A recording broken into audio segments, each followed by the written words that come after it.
It has been a minute since the last news video, but we finally have something new to talk about. Nothing that big, but a new dim card is a new dim card, so I'm going to cover it.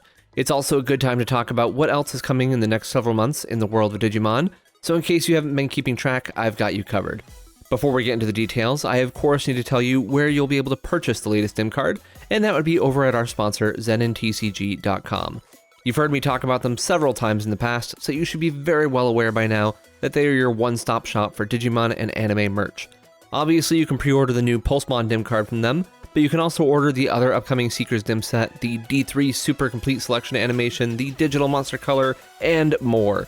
They have a special promotion going on right now for anyone who buys the Pulsemon Dim with at least $30 worth of items in your order. The first 500 customers to do so will get this Rookie Pixel sticker pack free. Those of you who have used Zenin before know that the stickers are one of the best parts of the order, so you'll definitely want to take this opportunity to get more. Head to ZeninTCG.com to place your order today. Alright, so if you haven't been paying attention, Digimon Seekers is the current media that's running for Digimon. You know, we've had Ghost Game in the past, we've had Adventured Colon before that, and now we are on to Digimon Seekers. Not an anime, but a web novel series. And while I can't say I've been keeping up with it too much, it's been reasonably well received. I'm personally not a fan of the way it releases, where it's a portion of a chapter every week or so. I'm not thrilled about that, but that's nothing to say about the content, and I know the translation was a little rocky at first, but it's gotten better, so those who have been keeping up with it seem to be enjoying it, which is great. And of course, with a Digimon media out there right now like this, they of course need to put in tie-in products, which are the dim cards. The protagonists of Digimon Seekers, I guess, use vital bracelets, and again, I'm not too up on it. I know that they call them linkers, and I assume the other people have one. I don't know who this guy on my screen is right now. I'm going to call him Steve, and Steve seems to be teamed up with Pulsemon, and they seem to be good friends, so very happy for their friendship. And Steve's many layers of clothing. Wow, he's got like a t-shirt over like a collared shirt with his jacket on, and who knows what else in there, but he's got his cool headphones, so good for him. The Pulsemon Dim card is a premium Bandai exclusive. Sorry, everybody.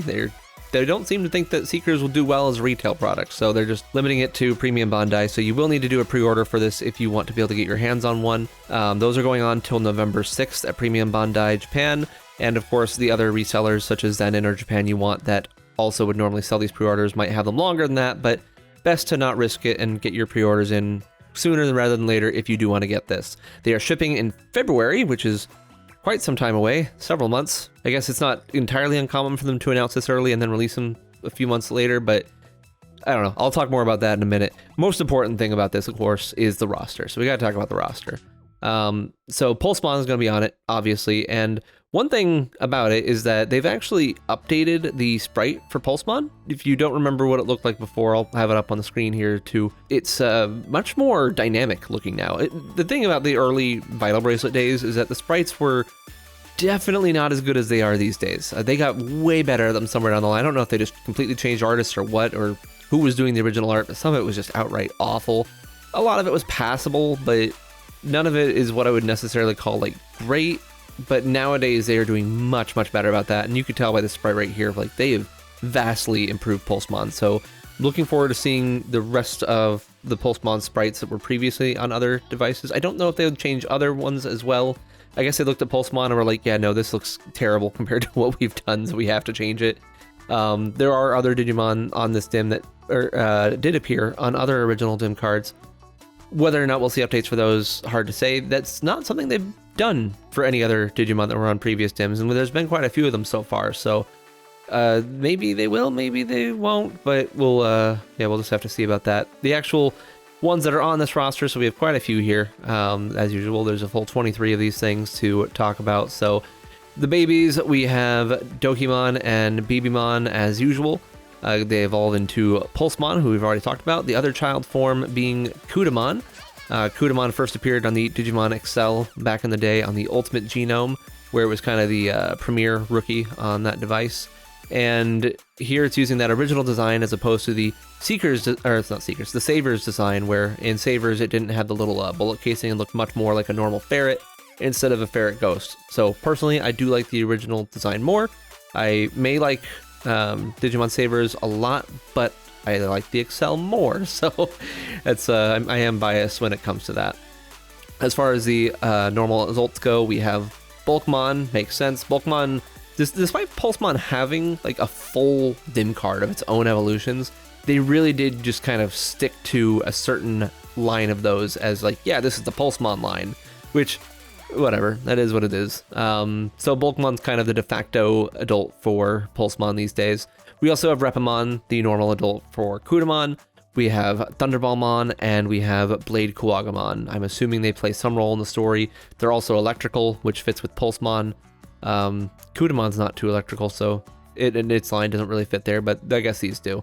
For Perfects, we have Boutmon, again, the normal perfect form for Pulsemon. We have Tilanmon coming from Repamon. We have Gyromon or Gyromon. I don't remember which one it actually is, whether it's Gyromon or Gyromon. I should look that up at some point. Either way, it's there. Makes sense. Little blue ball goes with Thunderballmon well. We have Kyukimon with its blades. And we have Metalife Kuwagamon, who would normally come from Blade Kuwagamon, also on the XL. A little bit of XL love going on for at least the first few stages here. That drops off hard on the ultimate stage, where at the top we have Kazuchimon, the most prominently used of Pulsemon's ultimate forms. Kazuchimon is followed by Mitamamon, a relatively newer Digimon that first appeared in Digimon Re-Arise as kind of a... While normally you'd see Tilanmon evolve into Slepmon in a lot of media, they went with Mitamamon Re-Arise because they wanted to give all the Re-Arise Digimon kind of like something new to look forward to instead of something you'd expect. And that's why we got like Heavy Leomon and Lovely Angemon out of that as well. So yeah, there's Mitamamon. I don't really have strong feelings about it, but it looks cool, so happy to see it here. We have Raigenmon, again, representing that electricity theme that we have going on here. Raidenmon, which is normally kind of like a level above Raigenmon, like Raigenmon, Suigenmon, and Fujinmon are all kind of like underneath Raidenmon. Sometimes they jog together to become Raidenmon, but here they're just hanging out together, so makes sense, Raiden being the god of thunder and all that. The mysterious silhouette, which shouldn't be too mysterious, because on the Lugamon Dim, we already data mined that and everything, and we know that that is Fenrir Lugamon Takamakazuchi. I don't remember how to say it, whatever. If I was looking at it, I'd be able to say it, but I'm not looking at it right now, so sorry. Takamikuzu... Yeah, no, we're done with that. All right, moving on. Adventure mode unlocks random friggin' choice out of this, which I guess in the Lugamon Dim, or wait, no, was it Lugamon? I don't know. One of the other Dims, they chose Bemmon as the adventure unlock, and I guess that wasn't super relevant to Seekers either, so they're just kind of doing that again here. So the adventure unlock being Shoutmon, Shoutmon Cross 4, Omega Shoutmon, Shoutmon DX, and Shoutmon Cross 7. If you know me at all, you know I don't like Digimon Cross Wars like at all, so I have nothing more to say about Shoutmon's inclusion. So there you go. Those are all the Digimon that'll be on this upcoming Dim. The inclusion of Kazuchimon here was known well in advance because we knew that Fenrir Lugamon would need a Joggers partner, and it was very obvious from the name of Fenrir Lugamon that literally has Kazuchi right in its name, the Fenrir Lugamon form. So we knew that's about what it would amount to. So apparently, just like how Oriomon becomes the sword of Alphamon, it looks like Kazuchimon will become the sword of Fenrir Lugamon. Similar, which is appropriate because it's a good similarity between the X-natural carriers, Lugamon being an X-natural carrier. Pulsemon is not. Happy if they decide to retcon that. It'd be cool if Pulsemon did turn out to be an X-antibody, but no, it is not classified as such. Only Lugamon and its line are X-antibodies between that Joggers there. So yeah, so that's the upcoming Pulsemon Dim. It's interesting to say the least to say that Pulsemon started off the whole Vital Bracelet thing and had like a whole bunch of new Digimon associated with it, and now it's just kind of been relegated to one normal Protag line on its own Dim, but whatever. It's just how Digimon goes sometimes. Hopefully the other Pulsemon forms don't fall entirely out of favor with Bandai, and we'll see them in other things in the future, but for now, this is what we got. So that is the Pulsemon Dim, and next thing to talk about is going to be the Digital Monster Color. So there's not actually any more news, per se, that I'll be talking about. This is more so just kind of a recap of things that have been happening and things that may or may not happen. So Digital Monster Color versions 3, 4, and 5 have released. If you haven't gotten yours yet, then just wait a few days and I'm sure you will. They are being shipped out by the various resellers, except for, Bandai America, or Premium Bandai America. They won't have these for like 2 more months, I think it is. But everyone else should be getting theirs in the near future, so keep an eye out for them. I have mine already. I've been raising them. As you can see, there's a bunch of little child stages that I got. Love Kunemon. It is the shining beacon on an otherwise uninteresting version. Sorry, V3 lovers, but the other versions, I love them all. Enjoying raising all 5 of them at once at the moment. It has been a blast to do. And of course, with a new device means new charts, and the charts at digitomahatchery.com are entirely up to date for these versions.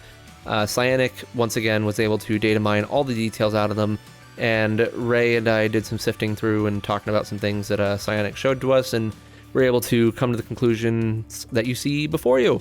So these are the stats that are required to be able to get the various forms. Those are at digitomahatchery.com. Once again, I am not thrilled with what I had to do for Shellmon because they made a weird change for this. So historically speaking, the 3 Digimon at the top there, so Unimon, Ogremon, and Shellmon, those are all what we call regular care, meaning they don't need care mistakes in order to reach those forms, whereas the ones below them all require irregular care, meaning care mistakes are required. But you'll look there at Bakemon, you'll say, hold on, Bakemon requires care mistakes for Patamon, but not for Kunemon.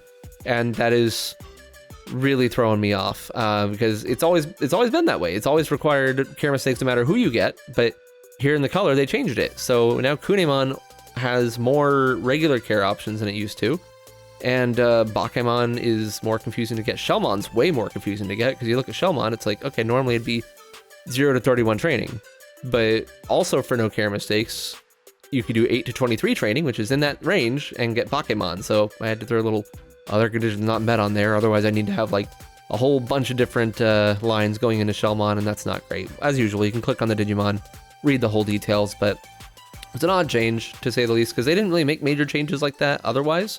Most of the other Digimon kind of somewhat followed their original requirements, at least to a degree, on the version 1 and 2, but here it just seems like they just went with whatever they felt like doing, so whatever.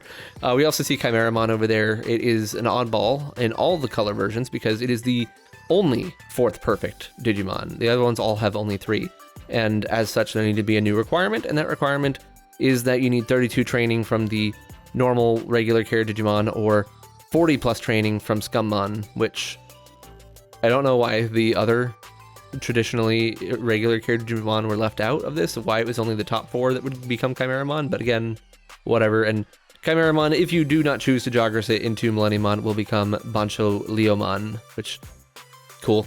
It is neat because it does give you another route from those. I'm always a big fan of more branching paths. I 100% of the time always am. More branching paths, the better. So it's an interesting set of changes overall, but neat. And those of you that have your devices or will be getting them soon, I hope you enjoy them. Apart from the 3 through 5, we also have new releases of the version 1 and the version 2, and these are going to be the clear and smoke colors that you see right there. Those are coming out in December. The pre-order period has already passed, but I know some stores will still have those pre-orders in stock. I should also mention, I didn't mention this with the version 3 through 5, but they did make a few quality of life updates. Maybe a little too aggressively as well, but on the versions 3 through 5, you can now skip more animations, including the training animations and the battle intros. You can also cancel out of battles in the middle of an area, whereas before, if you committed to battling an area, you'd battle the whole area, and you couldn't drop out until you won the entire area or lost a battle. Now you can just cancel out in between battles, which, cool. I don't really have strong feelings about that. The skipping animations, though, was a little much, because while you can do that, every training still counts for evolution, and you can like literally just mash B as hard as you can on the version 4 and 5, and get all 48 or 32, whatever the number is, get all your trainings in like half a minute just from spamming that. Even the battles are pretty easy. You're more like feeding battles at this point because you can just mash B, start the battle, win the battle, end it, start the battle over, and just keep repeating. So I think they went a little too hard on making that more streamlined. Some people might like that, but it's a little too easy now to really get all the battles and trainings that you require. But at least I don't have to sit through all the animations, I guess. So the question becomes, will the version 1 and version 2 also have these quality of life updates? And my first instinct is to say no. It would be much easier for them to just release what was already released, just in a new shell. But at the same time, we have precedent from other versions of Digimon where they would re-release a device and it would have those quality of life updates. So for example, the English Digital Monster version 20th, those allowed you to evolve into Wargreymon and Metal Garurumon from Wingedmon or Groundramon respectively, regardless of what version you had, whereas that was only possible on C through E on the original Japanese release. So that quality of life update that they made for the C through E, they kept it for all of them on the US version. And so we could see something like that here, where they might make those minor software updates.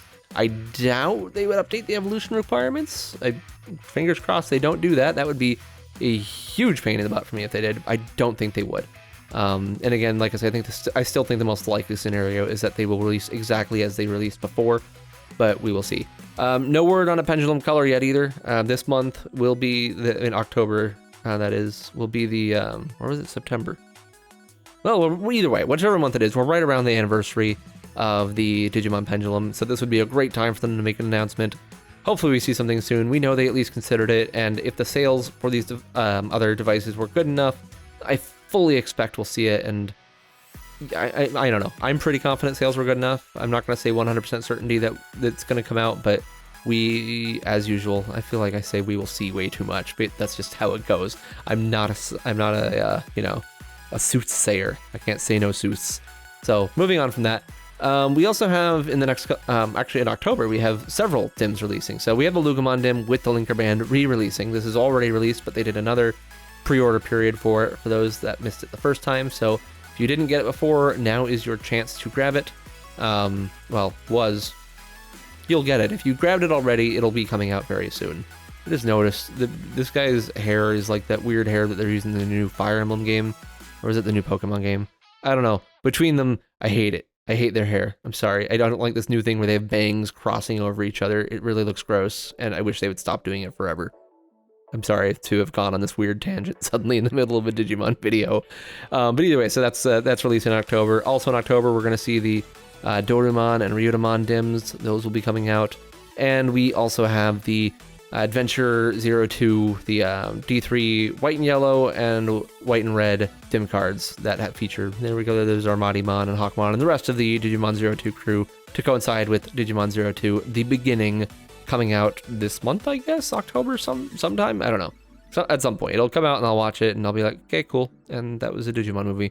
Weird thing is that beyond that, we don't really have a lot of other B memories that have been announced or that have been called attention to. So we have pretty much nothing in November right now. December, we have the Digital Monster Color 1 and 2, the new colors of that, but no dim cards. January, no dim cards. February, we finally got a new one. And so it's a pretty big drought there for a minute. Now, the original Vinyl Bracelet, the dims back then, did see a slowdown about at the same time, I'd say. So we've been in the Vinyl Bracelet B era for almost a year now, and the original dims, they went on for about a year and a half from the initial release, and there was like a 5-month gap at one point between dim cards, which was looking back pretty insane. But we might be seeing less dims or less new B memory dims. I don't know. It's we definitely don't have as many as we did original dim cards of the B memory dim cards, but it doesn't really seem like they're trying to push them out as frequently as they once were. So I am curious to see if they do plan on continuing the B line in as big a way as they started it off, or if it was kind of just it'll be a 1-year thing. And I've always said that I think they're going to milk it as long as they can, and they might continue to do so just at a slower pace than what they started off with, which makes sense. They couldn't keep up the pace they were at forever. So yeah, I am interested to see exactly how far they go with the Vinyl Bracelet B series.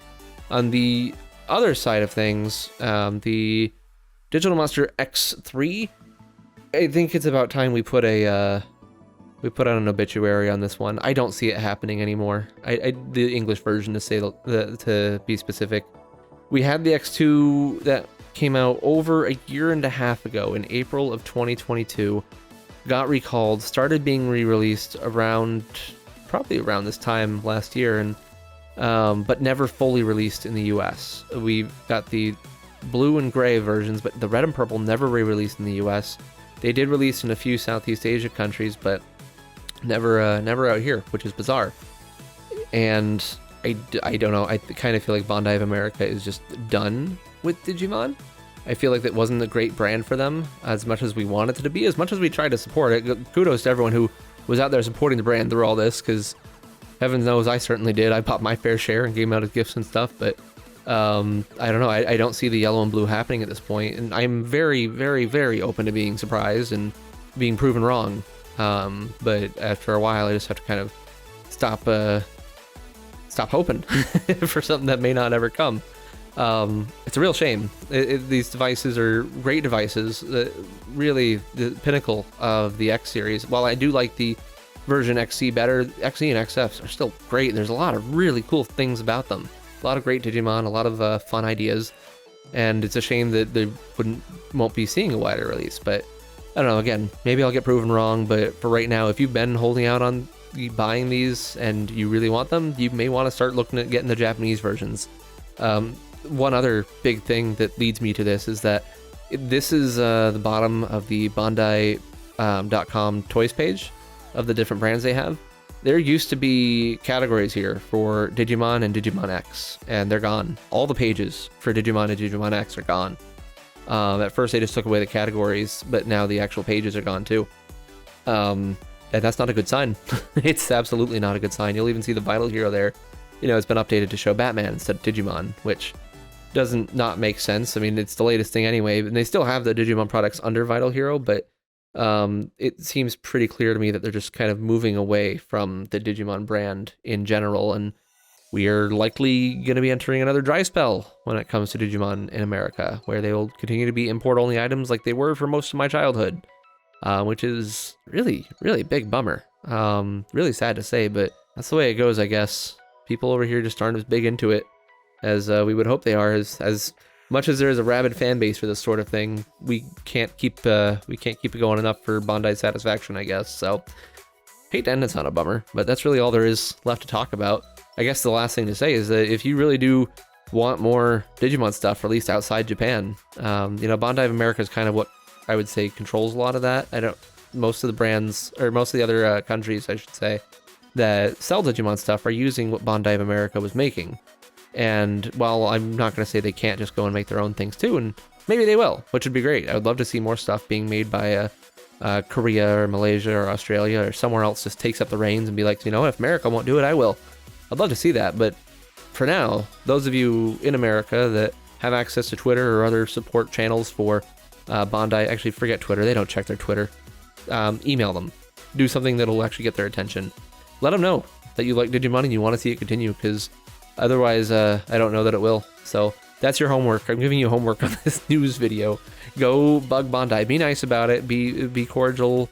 Be understanding. Just tell them that you want more Digimon, because otherwise we might not see this brand continue in the United States and in other areas outside Japan, apart from just import stores. So that's going to do it for now. If we do get more news about a Pendulum Color or anything else, obviously I'll be back to talk about that. I'll be at the Discord server. I'm doing a bunch of shorts right now from my Digimon color raising experience, so make sure to stay subscribed to check out those and see what's going on with that.